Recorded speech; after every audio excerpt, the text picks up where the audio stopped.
Hace unos días el INEGI dio a conocer los resultados del indicador oportuno de la actividad económica al mes de mayo, como también los indicadores trimestrales de la oferta y demanda de bienes y servicios y del ahorro bruto. Estos indicadores permiten evaluar la forma y velocidad a la que se está recuperando la actividad económica sectorial y lo que de ello deriva, como es el consumo interno, las exportaciones, la importación de bienes a las que agregamos valor, la producción de bienes y servicios, la inversión y el ahorro. Evidentemente, con ello poder anticipar si puede reflejarse esto también en la generación de empleos. El análisis de estas variables cuyo comportamiento pudiera parecernos muy ajeno a nuestras vidas cotidianas no lo es, créamelo, y sobre todo si es explicado en cuentas claras por especialistas como el maestro Víctor Gómez Ayala, profesor del Instituto Tecnológico Autónomo de México, y a quien le agradezco mucho conversar con nosotros esta tarde. Bienvenido, Víctor. Hola Raimundo, muy buenas tardes. Un gusto estar aquí contigo y con tu auditorio. Gracias, te agradezco mucho, Víctor. Y bueno, pues seguramente la característica que tú tienes como profesor es tener esta empatía de poder transmitir a veces lo etéreo de los indicadores económicos, pero si podemos revisar contigo justamente de lo que informó INEGI. Mucho gusto Raimundo, creo que hiciste un excelente recuento de los diferentes elementos que están a consideración. Hay que recordar que la medición de la actividad económica, es decir, la manera en que el INEGI nos va dando cuenta de cómo se va recuperando la actividad económica en nuestro país, está un poco rezagada y esto en buena medida obedece a que su capacidad de medir toda la actividad en todos los sectores de la economía, pues toma cierto tiempo en recabar la información y en procesarla, se produce con cierto rezago, pero el INEGI ha desarrollado muchas herramientas para que nosotros sepamos en algunos casos de manera oportuna, dice el INEGI, que básicamente lo que quiere decir es que lo sabemos de manera relativamente adelantada, cómo va la economía y eso nos permita pues tener una idea del proceso de recuperación. Hay que recordar que venimos de un año muy complicado en términos de actividad a nivel general, ¿no? A lo que llamamos tradicionalmente los agregados macroeconómicos, ¿no? Esta tradición de separar lo macro de lo micro. Bueno, cuando hablamos de lo macro, pues estamos hablando del conjunto de la economía, ¿no? De los diferentes actores involucrados, de los hogares, de las empresas, como bien señalabas, del gobierno, de las cuentas externas, ¿no? Y cuando hablamos de estos agregados macro, de la pintura general, digamos, del país, es cierto que tuvimos un 2020 muy complicado, pero el 2021 paulatinamente ha traído un proceso de recuperación y hay que entenderlo en este sentido. ¿Por qué? Porque tenemos dos elementos interesantes aquí. Tenemos una recuperación que tradicionalmente le decimos a tasa anual, es decir, cómo nos vemos hoy contra cómo nos veíamos el año pasado. Hay que recordar que el impacto fuerte de la crisis sanitaria se da básicamente en el segundo trimestre del año, por lo tanto, la actividad cayó a niveles históricamente bajos y eso hace que hoy en día en los meses, sobre todo de abril, mayo y quizás un poco en junio, veamos unas recuperaciones a doble dígito, ¿no? Pero también hay que ver en el margen, decimos, es decir, en la comparación entre un mes y otro, cómo va el proceso de recuperación, ¿no? Es decir, cómo se ve el mayo del 2021 contra el abril del 2021 contra el marzo del 2021, ¿no? Y entonces, cuando hacemos este balance, es cierto que la economía está en un proceso de recuperación, pero todavía seguimos en una fase, yo te diría, de especial atención, porque la velocidad de la recuperación importa mucho, y eso porque en buena medida, y esto es algo que se ha señalado de varias veces en tu programa, pues el tema de la pandemia no ha concluido, ¿no? Pareciera que con todos los cambios que hemos visto en los semáforos, con el avance del proceso de vacunación, ya estamos en la fase final, pero todavía las señales de alerta, digamos, en la evolución de los contagios, en la evolución de las cifras de fallecimiento, etcétera, pues nos muestran que esta no es una historia que está próxima a concluir, ¿no? Inclusive en otros países, con la aparición de otras variantes del virus, etcétera, pues también nos da cuenta de que es un proceso que todavía que le queda mucho por resolverse, ¿no? Sí, Víctor, en este conocimiento que tuvimos de estas variables de las que nos informó INEGI, hay una en lo particular que es el ahorro, tanto interno como externo. Si nos ayudas a entender, sabemos todos y las personas dicen, bueno, yo ahorro, por ejemplo, en mi Afore, ahí se deposita parte de mi ahorro, también tengo una pequeña cuenta de ahorro, sé que prestan mi dinero, pero ¿qué tanto requiero ahorrar más? No solamente para obtener buenos rendimientos, sino para que a la vez el mismo sistema financiero me lo otorgue en préstamos para mi empresa, para mí. ¿Cómo fluye esto en la economía?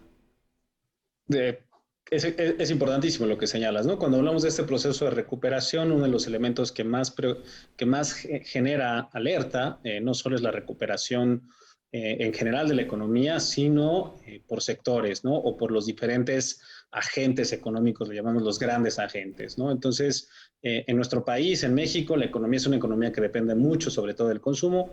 Alrededor del 68% de la economía depende del consumo.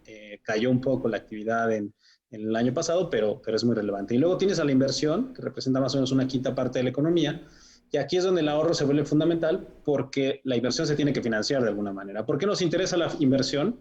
Porque es un elemento que a nivel macroeconómico impacta el nivel de crecimiento actual por la contabilidad en el registro del monto que se destina a inversión, pero también impacta en la capacidad de crecimiento de la economía en el mediano plazo. Una economía que invierte mucho es una economía que puede crecer más en el mediano o largo plazo. Una economía que reduce su capacidad de inversión, que reduce su inversión en planta, en equipo, en maquinaria, pues es una que reduce su capacidad de crecimiento hacia adelante. El ahorro por cuentas nacionales, por convenciones básicamente contables, es la manera en que se financia la inversión. Entonces, si nosotros vemos una recuperación en el ahorro, y ahorita voy a hablar un poco de las fuentes que lo financian, estamos hablando también de una recuperación en la inversión, ¿no? La inversión se cayó el año pasado como porcentaje del PIB por debajo del 20%. Ahorita lo que hemos estado viendo es una recuperación hacia un nivel más cercano al 21% del total, y eso implica que el ahorro está creciendo. Ahora, ¿qué tipo de ahorro está creciendo en la economía? Vemos un ahorro que está creciendo de manera balanceada entre la parte interna de la economía, que se refiere al ahorro que hacen los hogares, ¿no?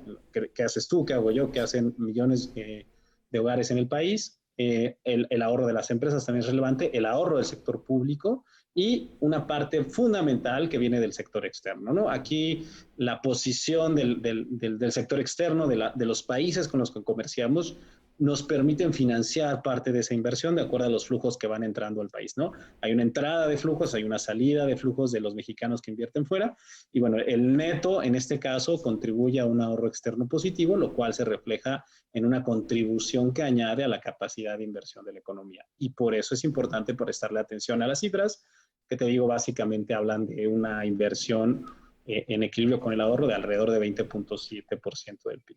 Ahora, Víctor, en ese ahorro externo en el que haces especial mención, el ahorro externo que puede llegar, como sabemos, a la Bolsa Mexicana de Valores, puede llegar a comprar títulos de deuda del gobierno federal, pero también es importante que llegue entonces a ese ahorro externo a convertirse en lo que decimos en fierros.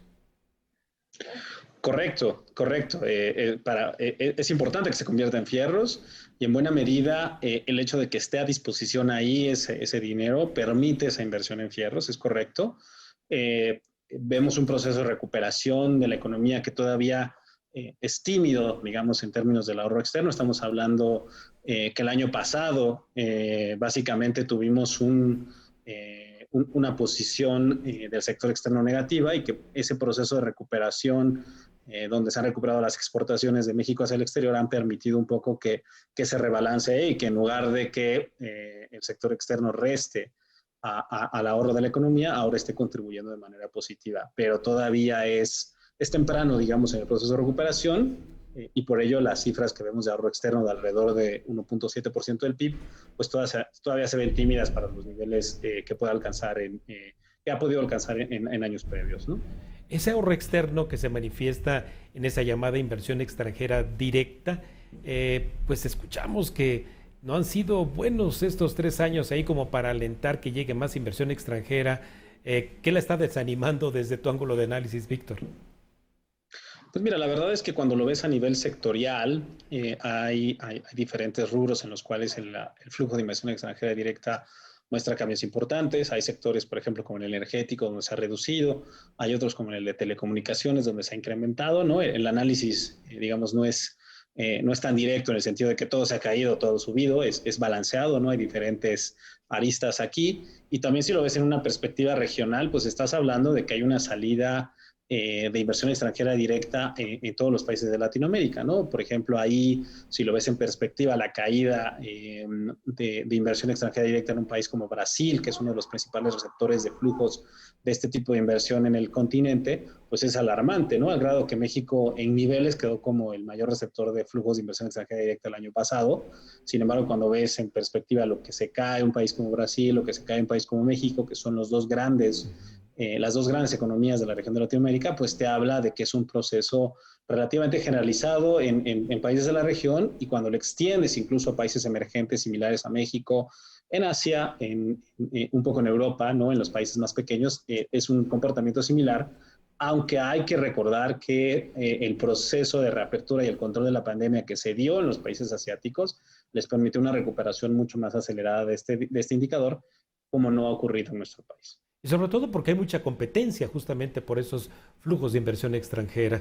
Finalmente, Víctor, ¿cuál es tu expectativa justamente de cierre de año con estos flujos de inversión extranjera que son sangre para la economía porque crean empleos y crean arraigo, evidentemente, de cuadros técnicos capacitados?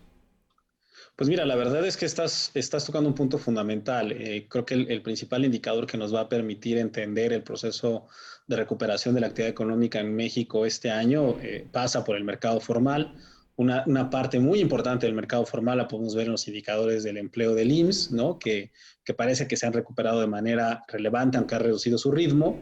Y que todo indica que hacia finales del año, quizás a inicios del próximo, pues estaremos recuperando buena parte de los empleos que se perdieron en la pandemia.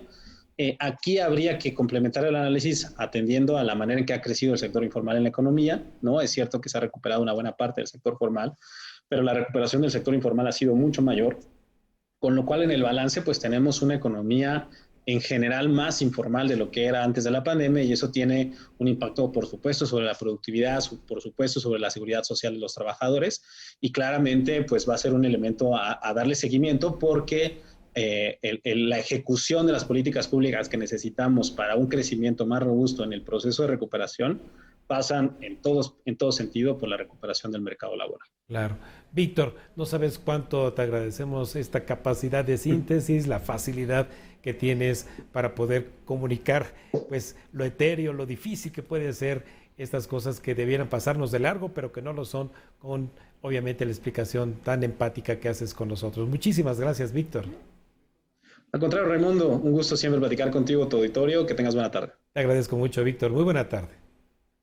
Bueno, pues usted acaba de escuchar en muy buenas cuentas claras y de manera muy empática el análisis de la evolución económica reciente y las expectativas de que ésta sea sostenible en la voz del maestro Víctor Ayala, profesor del Instituto Tecnológico Autónomo de México. Antes de ir a una breve pausa, le reitero la recomendación de que si quiere estar informado permanentemente, ahora puede descargar el código QR que aparece en la pantalla, el cual lo llevará a nuestro sitio web de AMX Noticias, además de tener la aplicación para su celular o tablet y ver la programación en vivo, sobre todo Cuentas Claras.